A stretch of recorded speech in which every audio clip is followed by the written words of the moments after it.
Hello friend, this is Anoop Kumar Singh. Educators booster के इस YouTube channel पर आप लोगों का हार्दिक अभिनंदन करता हूं। फ्रेंड्स, 17वीं बीपीएससी की बहुप्रतीक्षित परीक्षा जो कि देश की सबसे बड़ी ठीक है पीसीएस की एग्जाम जो कंडक्ट किया गया वह पूर्ण करा लिया गया। ठीक, उसके बाद फिर क्या है कि आप लोगों ने जो टेंटेटिव आंसर की बहुत सारे अनुभवी शिक्षकों के द्वारा जो दिए गए हैं उससे आप लोगों ने अपने आंसर की को मिलान भी कर लिया होगा। कुछ हम लोगों ने भी इस पर एक सार्थक प्रयास किया है और थोड़ा समय जरूर लिया, लेकिन एक बेहतर और अधिक सटीक आंसर की आप लोग को प्रोवाइड किया गया है एजुकेटर्स बूस्टर के यूट्यूब चैनल पर। आप जरूर उसका लाभ लीजिए। मैं ये नहीं कहता कि ये सर्वशुद्ध हल है, लेकिन सर्वशुद्ध हल के बिल्कुल नजदीक है। ठीक है, 150 सवालों में से मैं ये मानता हूं कि 145 सवाल उस पर एकदम बिल्कुल एग्जैक्टली बिल्कुल राइट है और 6 सवाल ऐसे हैं जो कि थोड़ा एम्बिगुअस थे। एम्बिगुअस किस पॉइंट ऑफ व्यू से? तो इस पॉइंट ऑफ व्यू से कि कुछ ऐसे सवाल थे जिसमें एक से अधिक उत्तर ऐसा लग रहा है कि सही हो सकता है। ठीक है, तो उसके हिसाब से जो सबसे सटीक है उत्तर उसे हमने माना है। ठीक, तो उसे हमने सही उत्तर मान लिया है, लेकिन अब आयोग के विवेकाधिकार पर यह निर्भर करता है कि इसमें से सबसे सही कौन सा होगा। अब उस पर आप निर्भर करेंगे 4 से 5 सवालों के लिए। तो इसलिए मैं कह रहा हूं कि 145 सवाल के आसपास वहां पर एक्यूरेसी आपको मिलेगा। रह गया 5 से 6 सवाल का जो बात है वो आयोग के आंसर की जो कि बहुत जल्दी ही जारी होने वाला है उस पर निर्भर करेगा, क्योंकि ये आयोग के विवेकाधिकार की शक्ति है। तो आगे बढ़ते हुए अब बात आती है कट ऑफ की। तो देखिए, कट ऑफ जो है वो एक ऐसा डिजिट है जिसको तय कर पाना बहुत ही कठिन काम है, लेकिन उसके थोड़ा नजदीक पहुंचा जा सकता है अनुभव और मतलब तार्किक विश्लेषण के आधार पर। तो देखिए, मार्केट में एक हल्ला उड़ा हुआ है कि परीक्षा बहुत आसान था। तो देखिए, जिन लोगों का पढ़ाई लिखाई से कोई लेना देना बिल्कुल नहीं है और जो कि कभी भी किसी एग्जाम में को पास नहीं किए हैं, जिनका प्री भी आज तक नहीं हुआ, वो सभी लोग आपको यही कहेंगे कि भाई परीक्षा बहुत ही आसान था। बिल्कुल परीक्षा आसान नहीं था। परीक्षा का अपना एक अलग टेस्ट था, परीक्षा का एक अपना अप्रोच था। 69 से कंपेयर बिल्कुल मत कीजिए। 69 से कंपेयर करके लोग कह रहे हैं कि परीक्षा बहुत आसान था, तो बात समझ जाइए कि फैक्चुअल नेचर के जो क्वेश्चन होते हैं वो ज्यादा डिफिकल्ट होते हैं। और यूपीएससी की तैयारी करने वाले स्टूडेंट्स जो हैं या पीसीएस के तैयारी करने वाले जो स्टूडेंट्स हैं उनका पढ़ने का तरीका बिल्कुल अलग होता है। बिल्कुल फैक्चुअल ना होकर के वहां पर कंसेप्ट और आधारभूत संकल्पनाओं को ज्यादा ध्यान में रखा जाता है। ठीक है, मतलब विशेषताओं को ध्यान में रखना, उनके प्रॉपर्टी को ध्यान में रखना, ठीक है, इन सब चीजों को ध्यान में ज्यादा रखा जाता है। ठीक है, उनके लाभ और हानि को ध्यान में रखना, आज चर्चा में क्यों बने हुए हैं, इन सब चीजों को ध्यान में रखना, कुछ ऐसा अध्ययन किया जाता है। ठीक है, तो इसलिए ऐसे विद्यार्थियों के लिए ये क्वेश्चन चैलेंजिंग तो बिल्कुल होगा, इस पर कोई दो राय नहीं है ना। और उसके बाद भी लोग कहते हैं कि वनडे का एग्जाम की तैयारी करने वाले बच्चे बिल्कुल ही कंफर्टेबल होंगे, तो बिल्कुल गलत बात है। वहां का जो फैक्ट पूछने का तरीका और यहाँ का दोनों में अंतर है, इसलिए प्रश्न का अपना एक लेवल था। और अगर अब मैं ये कहूं कि हिस्ट्री में कुछ क्वेश्चन मतलब कि आसान प्रवृत्ति के थे, उसके अलावा कुछ क्वेश्चन ऐसे फैक्चुअल थे जिसमें इतने क्लोज ऑप्शंस का यूज किया गया है कि आप वहां पर मात खा जाएंगे। उसके बाद फिर रहा बात साइंस का, तो साइंस का क्वेश्चन बनिस्बत थोड़े से कम थे। अब हर साल के अपेक्षाकृत कम थे, क्योंकि हर साल 35 प्रश्न के आसपास साइंस से आते थे, 30 से 35। इस बार थोड़े से कम है, मतलब 20 से प्लस ही है, लेकिन उतने नहीं है। तो इस बार के साइंस के प्रश्न भी चैलेंजिंग थे, बहुत आसान प्रश्न बिल्कुल भी नहीं थे। ठीक है, तीसरा बात ज्योग्राफी का प्रश्न, जो कि लड़के ज्यादा स्कोर करते थे ज्योग्राफी में, वो थोड़ा सा सीमित था। और बिहार से संबंधित ज्योग्राफी के क्वेश्चन भी दिखाई पड़ते हैं और सीमित थे। रहा करंट का बात, तो करंट तो मतलब एक ऐसा था जिसको बहुत आसान न कह करके आप मान के चलिए कि एवरेज थे, करंट के क्वेश्चन एवरेज थे। ठीक है, रह गया बात इकोनॉमी का। इकोनॉमी देख लीजिए आप, बहुत ही फैक्चुअल क्वेश्चन था इकोनॉमी में। 69 के कंपेयर में इकोनॉमी एकदम बिल्कुल फैक्चुअल था, और फैक्चुअल क्वेश्चन बहुत खतरनाक होते हैं। और इन सब चीजों को देखें तो क्वेश्चन का कठिनाई का स्तर, अगर कठिनाई का स्तर देखें, कठिनाई का स्तर, तो कठिनाई का स्तर जो था वो क्या था? औसत से अधिक था। क्या? औसत, जिसको एवरेज कहते हैं, एवरेज डिफिकल्टी लेवल, एवरेज से अधिक कठिन, एवरेज से अधिक। ठीक है, औसत से अधिक कठिनाई का स्तर था। एवरेज से अधिक, औसत से अधिक कठिनाई, कठिनाई का स्तर क्या है? औसत से अधिक। तो देखिए औसत से अधिक कठिनाई का स्तर बिल्कुल था प्रश्न का, ये बात मान लीजिए, क्योंकि प्रश्न पत्र फैक्चुअल था। फैक्चुअल प्रश्न होने पे क्या होता है फ्रेंड कि 4 ऑप्शन में से कोई एक ही आपको चुनना है। इलिमिनेशन यहाँ पर काम बिल्कुल भी नहीं करेगा। इलिमिनेशन मेथड यहाँ पे काम नहीं करता है, आसानी से काम नहीं करता है। लेकिन एनालिटिकल क्वेश्चन में क्या है, वहीं पर जो इलिमिनेशन मेथड है काम करता है, लड़के रिवर्स रूप से आंसर तक पहुंच जाते हैं। वो यहाँ पर होता हुआ दिख नहीं रहा है, बहुत कठिन है। ठीक है, तो इसीलिए कठिनाई का स्तर क्या है, ये बहुत आसान प्रश्न बिल्कुल भी नहीं था। मार्केट में जो हल्ला है उसको हल्ला ही छोड़ दीजिए तो ज्यादा अच्छा है। ठीक है, उसके बाद सेकंड नंबर में क्या है, नंबर ऑफ सीट्स बहुत इंपॉर्टेंट रोल प्ले करता है। Number of seats, number of seats कितने हैं, 2000 प्लस। आपको बता देता हूं कि रिजल्ट प्री के कितने आएंगे, लगभग 30,000 प्लस प्री के रिजल्ट आएंगे। आपको पता है ना बीपीएससी में 15 गुना से अधिक रिजल्ट हर बार आता है। ठीक, इस बार भी आएगा 30,000 से प्लस। ये ह्यूज रिजल्ट है, इससे कट ऑफ पे जरूर प्रभाव पड़ेगा, एक बहुत बड़ा प्रभाव पड़ेगा।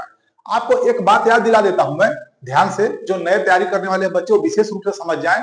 ठीक है, कि 67th बीपीएससी को अगर आप छोड़ दें, एक्सेप्शनली अगर उसको अपवाद स्वरूप मान लें, तो कभी भी बीपीएससी का कट ऑफ 97 से ऊपर नहीं गया है। नेवर, 97 से नीचे कट ऑफ रहा है हमेशा। ठीक है, आप 68 को ले लीजिए ना, 68 में जाके देखिए कितना कट ऑफ गया, आप उसको देखिए। तो आप 67 से कंपेयर ना करें। उसके अलावे आप देखें तो बीपीएससी में कट ऑफ कभी भी 100 पार नहीं किया है। 97, 95, 91, 69th में 91, 69th बीपीएससी में कट ऑफ क्या था, 91। जनरल का कट ऑफ 91 था। अच्छा, आप अगर दोनों के प्रश्न पत्रों को नेचर को देखें तो जरूर 69 का क्वेश्चन थोड़ा एनालिटिकल था, लेकिन बहुत सारे ऐसे थे ना प्रिडिक्शन के हिसाब से क्वेश्चन आए हुए थे। ठीक है, तो इस तरह से देखें। और 70 में देखिए तो क्वेश्चन बहुत फैक्चुअल नेचर के हैं और ऐसे फैक्ट हैं कि बहुत क्लोज हैं। ठीक, वहां पर सही करना, वहां पर कोई भी विद्यार्थी क्या है, वहां पर कंफ्यूज हो रहा है और क्वेश्चन गलत हो रहा है। साथ ही साथ थर्ड नंबर में आइए, तो थर्ड नंबर में नेगेटिव मार्किंग। नेगेटिव मार्किंग, तो नेगेटिव मार्किंग को अगर आप देखें, ठीक है, नेगेटिव मार्किंग एक ऐसा शेर है जिसके अच्छे अच्छे लोग शिकार हो जाते हैं। ठीक है ना, तो नेगेटिव मार्किंग बहुत इंपैक्ट डालेगा। 67th में नेगेटिव मार्किंग नहीं था, 67th बीपीएससी में नेगेटिव मार्किंग नहीं था। अगर वहां पे नेगेटिव मार्किंग होता तो आप बताइए कि जरा कोई ऐसा विद्यार्थी होता जो कि 110, 120 से अधिक सवाल को टच करता क्या? अगर आप पूरे 150 सवाल को टच करेंगे तो उसमें से क्या है, उसमें से आधे से अधिक सवाल का आपका बेनिफिट मिल जाता है, सही हो जाता है। राइट, तो आप मान के चलिए कि यदि 67th बीपीएससी में, ठीक है, लड़के अगर पूरा क्वेश्चन अटेम्प्ट नहीं करते तो क्या उस एग्जाम में कट ऑफ इतना हाई जा सकता था क्या फ्रेंड्स? कभी नहीं जाता। ऐसे ही आप देखिए कि 70 बीपीएससी में अच्छे से अच्छे लड़के क्या है 120 से 125 क्वेश्चन को टच किए हैं। ठीक, तो क्या वो 120 से 25 क्वेश्चन को टच किए हैं तो कट ऑफ कभी ऐसा हो सकता है क्या कि बिल्कुल वैसे ही चला जाए? एबनॉर्मल कट ऑफ नहीं होगा। आप इस बात को लिख करके रख लीजिए, कट ऑफ एबनॉर्मल नहीं होने जा रहा है। कट ऑफ बिल्कुल ही प्रिडिक्शन के हिसाब से आएगा। लेकिन हम लोग केवल एक डिजिट को ऐसे नहीं प्रिडिक्ट कर सकते कि यही कट ऑफ होगा, क्योंकि ये बहुत कठिन है। हम उसके नजदीक पहुंचने का कोशिश जरूर करेंगे। तो देखिए, क्या कठिनाई का स्तर मैंने बता दिया कि प्रश्न पत्र औसत से अधिक आगे है, औसत स्तर से अधिक कठिन है, आसान नहीं है। मैं लिख दूं यहां पर, आसान नहीं है, आसान नहीं है, आसान नहीं है, कोई कह दे। और न्यूज़पेपर की बात पे बिल्कुल भरोसा मत कीजिए। हमारे यहाँ प्रिंट न्यूज मीडिया कितना विश्वसनीयता रखी है अपनी बना करके, आपसे छुपा हुआ बिल्कुल भी नहीं है। आप पढ़ने लिखने वाले लोग हैं, ठीक है। तो आप देख लीजिए, प्रश्न के कठिनाई का स्तर आसान बिल्कुल भी नहीं है, ठीक है। उसके बाद फिर औसत से अधिक कठिन है प्रश्न पत्र का स्तर। फैक्चुअल नेचर के क्वेश्चन थे जहां पर बहुत ही सघन लड़ाई है। आगे देखिए, नंबर ऑफ सीट्स 2000 प्लस है, 30,000 से ऊपर ह्यूज नंबर ऑफ रिजल्ट्स आज तक नहीं आए हैं बीपीएससी में, इस बार आएगा। इससे कट ऑफ बिल्कुल नीचे जाएगा। उसके बाद फिर नेगेटिव मार्किंग एक ऐसा बड़ा फैक्टर है जो किसी भी एग्जाम को, चाहे वो कितना भी सरल हो, एग्जाम कितना भी सरल होता तो भी 100 से ऊपर कभी कटअप नहीं जाता। मैं लिख कर दे सकता हूं इस बात को, समझ में आया। और यहाँ तो एग्जाम का स्तर औसत से ऊपर है भाई, उसमें कैसे चला जाएगा कटअप ऐसा, और एबनॉर्मल कभी नहीं जाने वाला है, ठीक है। उसके बाद फिर अपियरिंग स्टूडेंट्स को भी देख लें तो लगभग 4.5 लाख के आसपास लोग फॉर्म फिलअप किए थे। एवरेज मान के चलिए कि 3 लाख प्लस लोग एग्जाम में बैठे होंगे, और उसके अंदर से ही रिजल्ट आने वाला है, जिसमें सीरियस स्टूडेंट बहुत होगा, बहुत ज्यादा सीरियस स्टूडेंट होंगे तो 60-65 हजार ऐसे स्टूडेंट होंगे जो बिल्कुल सही फाइट देने वाले होंगे। उसमें से 30 हजार लोग का चयन हो ही जाएगा, मतलब आधे से अधिक लोग चयनित होंगे। सीरियस स्टूडेंट्स में से आधे से अधिक लोग चयनित होंगे ही। तो इन सभी चीजों को देखिए ना, आपके सामने है, आप तो खुद प्रिडिक्शन कर सकते हैं। आप एक स्टूडेंट्स हैं, और बहुत सारे स्टूडेंट से मैं जाकर के व्यक्तिगत तौर पर मिला हूं, मैं खुद जाके मिला हूं, ठीक है, मैं जाकर के मिला हूं, उनसे बात किया हूं। तो इस तरह से इन सब चीजों का एनालिसिस का बहुत इंपॉर्टेंट रोल है, आप खुद इस बात को समझिए। तो इसके हिसाब से हम लोग एक डिजिट के आसपास पहुंचने का कोशिश किए, तो हमको ये समझ में आया कि जनरल कैटेगरी में यदि आप हैं तो 89 से 90, 89 से 90 नंबर अगर आपका बनता है मेल कैंडिडेट में, तो आप बिल्कुल श्योर हैं। मैं ये कह रहा हूं ना कि ये सबसे अधिक मतलब स्ट्रिक्ट कट ऑफ का एनालिसिस है, ये बहुत ही स्ट्रिक्ट है। स्ट्रिक्ट का मतलब मैं अधिक से अधिक मान के चल रहा हूं, मुझे तो ऐसा लग रहा है कि इससे भी कम जाएगा, इससे भी कम जाने का पूरा चांस है, पूरा पूरा का पूरा चांस है। मैं हवा में बिल्कुल बात नहीं कर रहा हूं, मैं यही रहूंगा, आप देखिएगा इससे कम कटअप बिल्कुल जाएगा। इससे 2 नंबर आप घटा के रखिए, बढ़ाने का तो कोई औचित्य है ही नहीं। लोग क्या बोलते हैं +-2, बिल्कुल नहीं, यहाँ केवल माइनस का ही स्कोप है, प्लस का स्कोप बिल्कुल नहीं है। यहाँ पर प्लस का स्कोप तो है ही नहीं। आप अगर इससे 2 नंबर कम है तो भी आप बहुत होनहार आदमी है, आपने सच में मेहनत किया था, इसलिए आपने यहाँ तक आप स्कोर कर पाए हैं, ठीक है। और महिला में जो 84 से 85 है, बहुत सम्मानजनक स्कोर है उनका, उनका बहुत सम्मानजनक स्कोर है, ठीक है। और इससे कम भी अगर वो 2 नंबर हैं तो वो ये मान के चले कि बहुत स्ट्रॉन्ग पॉइंट पे खड़े हैं, वो वहां से नीचे आने का कोई संभावना नहीं है।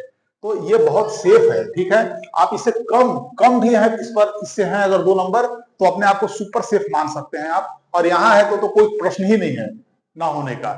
ऐसे ही ईडब्ल्यूएस के कैंडिडेट जो है 84 से 85 तक अपने आप को बिल्कुल सुपर सेफ माने, एकदम सुरक्षित माने, वो मुख्य परीक्षा देंगे, उनको देना ही है। और महिला वर्ग में जो है वो 81 से 82 तक जो महिला ईडब्ल्यूएस में है, वो बिल्कुल ही रिस्पेक्टिव पोजीशन पे अपने आप को होल्ड करके रखी हुई हैं, उनका रिजल्ट बिल्कुल होगा। अगर वो इससे कम पे भी 2 नंबर अगर कम पे भी हैं तो बहुत स्ट्रिक्ट है वो, मतलब वहां पे उनका होगा, वो मुख्य परीक्षा की तैयारी करे, कोई कसर ना छोड़े, ठीक है।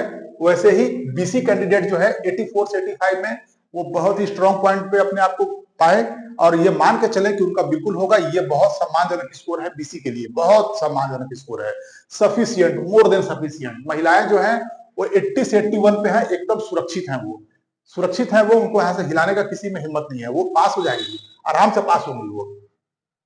ईबीसी कैंडिडेट जो है वो 81 से 82 में अपने आप को सेफ मानेंगे, एकदम सुरक्षित है वो। और 79 से 78 के बीच में फीमेल कैंडिडेट जो ईबीसी के हैं, वो अपने आप को सुरक्षित माने, एकदम पास हो जाएंगे वो। उसके साथ एससी कैंडिडेट जो है वो 79 से 80 में बिल्कुल सुरक्षित हैं, इवन इससे भी कम 76 तक में भी वो सुरक्षित हैं। लेकिन मैं स्ट्रिक्ट कट ऑफ को मैं लेकर के आया हूं, मैं एक डिजिट खोज रहा था, मैं एक ऐसा डिजिट खोज रहा था फ्रेंड्स जिसपे कि कोई किंतु परंतु ना हो। तो 79 से 80 में एससी कैंडिडेट बिल्कुल सुरक्षित है, और महिलाएं जो एससी कैटेगरी से है वो 73 से 74 के बीच में अपने आप को एकदम सुरक्षित पाएंगी, उनको कोई दिक्कत नहीं होगा, ठीक है। और एसटी कैंडिडेट जो है वो 75 से 76 के आसपास हैं, तो वो उनको पास होना ही है, वो मुख्य परीक्षा में लगे रहे। और महिलाएं 70 से 71 के बीच में एकदम सुरक्षित है। ये स्ट्रिक्ट कट ऑफ है, ठीक है। इसको डिगाना बहुत मुश्किल काम है, ये बहुत सोच समझ के लाया गया है, ठीक है। मैं पहले सोच रहा था कि इसको लिबरल किया जाए, मतलब कि जो एकदम रेंज मुझे लग रहा था लोएस्ट रेंज है वहां रखा जाए, लेकिन फिर मैं सोचा कि मैं आप लोग के सामने कुछ ऐसा प्रस्तुत करूं जो एकदम बिल्कुल कट ऑफ जो है बिल्कुल एकदम ज्यादा स्ट्रिक्ट हो, जहां से फिर किंतु परंतु का कोई प्रश्न ना उठे। तो ये वही कट ऑफ है। आप इससे कम में है तब भी सुरक्षित है, आप ये बात मान के चलिए। आप अगर 2 नंबर इस सब में घटा के चलिए तब, और उसके बाद भी अगर आपका कोई जो मार्क्स आता है वो भी आपको पास कराएगा, ठीक है, ये अधिकतम होगा। तो देखिए, इस तरीके से इतने सारे फैक्टर्स को ध्यान में रख करके ये बात बताया जा रहा है, तो आप इस पे बिलीव कीजिए और आप मुख्य परीक्षा की तैयारी कीजिए। इसलिए क्योंकि मुख्य परीक्षा एक बहुत बड़ा हर्डल है। आप लोग को ऐसा नहीं है, जो भी समय मिलेगा आज से अगर आप सतर्कता पूर्वक आगे बढ़ेंगे मुख्य परीक्षा की रणनीति के साथ में, तो निश्चित रूप से आप मुख्य परीक्षा में बहुत अच्छा करेंगे। हम लोग भी मुख्य परीक्षा के लिए एक बहुत अच्छा रणनीति लेकर के 1-2 दिन में आप लोग के सामने प्रस्तुत होंगे। तब तक के लिए आप लोग अच्छे तरीके से लगे रहिए और मुख्य परीक्षा का प्रोग्राम अपना सेट कीजिए। अच्छे तरीके से अपने जो भी जनरल स्टडीज के पेपर हैं उसको निकालिए, क्वेश्चंस को एक बार अच्छे से एक जगह लिखिए और उस पर निगाह दौड़ाइए कि कौन सा टॉपिक ज्यादा इंपॉर्टेंट है, कौन से लेस इंपॉर्टेंट है। ऐसे करके प्रायिकता के साथ आप तैयारी कीजिए, प्रोबेबिलिटी के साथ में तैयारी कीजिए, क्योंकि जो समय अब मुख्य परीक्षा के लिए आप लोग को मिलेगा यही मेन समय है जिस पर ध्यान देना है सभी को, ठीक है। और ऐसे भी जो लोग थोड़े से अपने आप को कमजोर पाते हैं इस कट ऑफ के हिसाब से, उनको भी मुख्य परीक्षा का तैयारी करना बहुत जरूरी है, क्योंकि मुख्य परीक्षा के बिना प्री का तैयारी करना ज्यादा महत्वपूर्ण नहीं माना जाता है। इसलिए तैयारी करिए मेंस का, और ये कट ऑफ इसको स्ट्रिक्टली फॉलो कीजिए। आप इसको देखने के बाद कहीं देखने का कोई जरूरत नहीं है।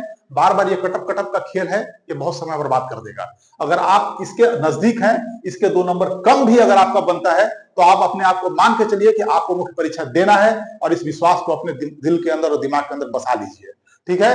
तो इसके साथ ही आज मैं ये वीडियो को यहीं रोकूंगा, ठीक है फ्रेंड्स। आप लगे रहिए, अच्छे से देखिए, अच्छे से पढ़िए। Thank you very much.